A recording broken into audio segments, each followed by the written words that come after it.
Asgard was built by the gods as a means to establish a safe haven against the giants and otherworldly threats. Now that every god has built their palace in Asgard, it is time to strengthen its defenses. Hello and welcome to the next part of this video series where we explore the signs of first misdeed that took place at the very heart of Asgard. Odin decided that the best way to protect the home of Aesir would be to build a wall around the marvelous city. And so he spoke to his fellow gods and shared his thoughts on building the highest and the strongest of walls to have ever been built. No set plans could be developed as none of the gods knew how to build such a megalithic structure. And so one day, Odin discovered a stranger walking towards him during his stroll in Asgard. This mysterious stranger greeted Odin and claimed that not only can he build the greatest wall in all the 9 realms, but he can do so in 1 year. Odin was pleased to hear such good news and made a promise to the stranger that if he is able to finish this task, there is nothing in the 9 realms that Odin cannot grant him.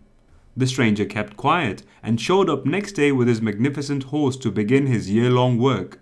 Odin and the gods thought it would be the stranger who would do most of the work and the horse would merely move the stones. But to their surprise, the horse would place the stones and mortar the bricks day and night, even when the stranger would sleep.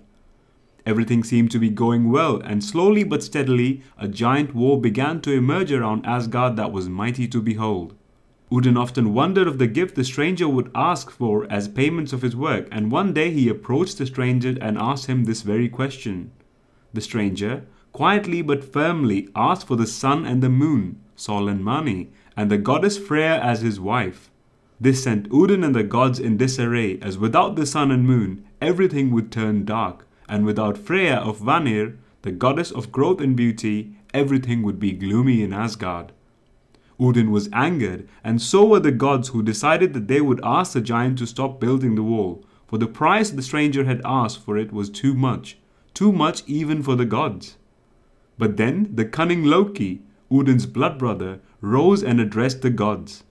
Let him build the wall, let him complete the task he is assigned to do, but do tell him, if he does not finish the wall by the first day of summer, he will not receive any gift, none whatsoever.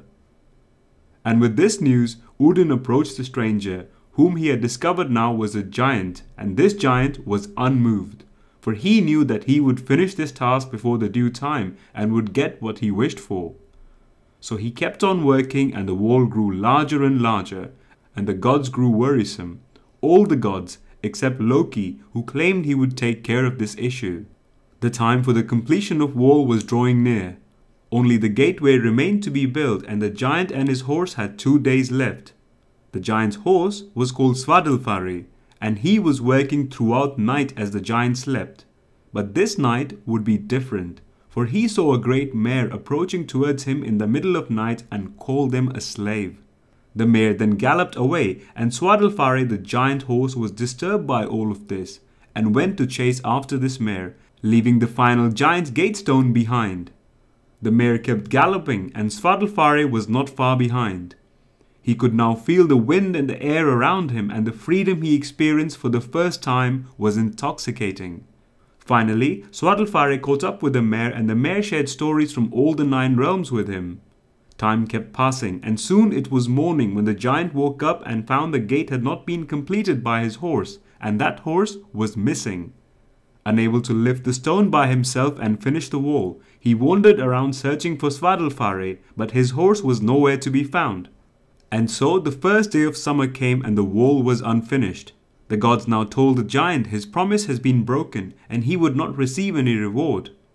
The giant protested and in anger vowed to destroy the wall, but gods apprehended him and threw him out of Asgard. Later, Loki approached all the gods and told them how he transformed into a mare and took the giant's horse astray. Everyone rejoiced and praised Loki for his cunningness. Odin was sad about this trick, as this marked the first treachery that occurred within Asgard. The repercussions of such behavior would be seen much later, and Odin knew that such events of discord among giants and gods do not prevent but aid the coming of Ragnarok. So join me next time when we discover the secret of immortality of the gods and discover how Loki the treacherous made the gods suffer greatly. Until then, farewell.